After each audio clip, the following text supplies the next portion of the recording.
briefing today. Some suburbs haven't had water for days, others have sporadic supply. Tankers are fanning out across the two metros. Gordhan says water problems are related to demand and supply issues, with high-lying areas worst affected. The unforeseen and unimaginable. From Sandton and Germiston to Joburg's southern suburbs, people filling up with buckets. The water woes cut wide and deep, from households to businesses. We do plastered ceilings, so we can't do it without water.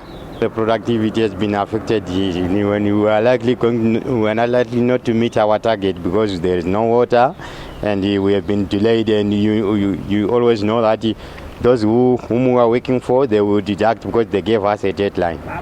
This bakery is equally dependent on water. So we supply bread, which is a basic, I think, necessity in this country in terms of affordable food. And without water, it's impossible to make bread. And if we can't even provide the public with bread, then where are we going? In the morning, we first need to clean, but now we must go get water, and the lines are long, and at times there isn't enough water. South Hills in Johannesburg has been left high and dry for 3 days. Tankers have been dispatched, but these residents are getting water from a construction company. The water closed in on Tuesday, 9 o'clock late, until today. We struggle with water.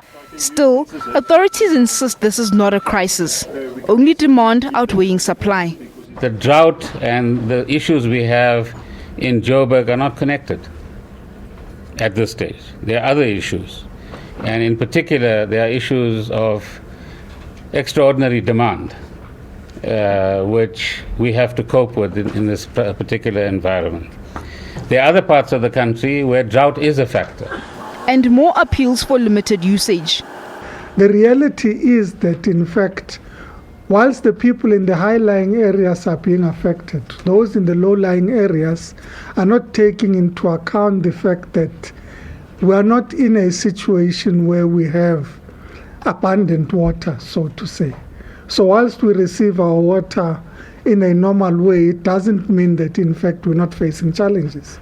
But what we want to urge the people of Johannesburg to do is to help contribute towards the reduction of demand so that we're able to replenish the system. Many Gautengers have their eyes fixed on the horizon, hoping for relief. But climatologists say dry conditions will persist until March. It doesn't mean that we cannot expect rainfall at all, but it means that the rainfall that we normally experience during this period will be lower than the normal. An interministerial briefing on the water situation is scheduled for Friday. Mahlako Komane, SABC News, Johannesburg.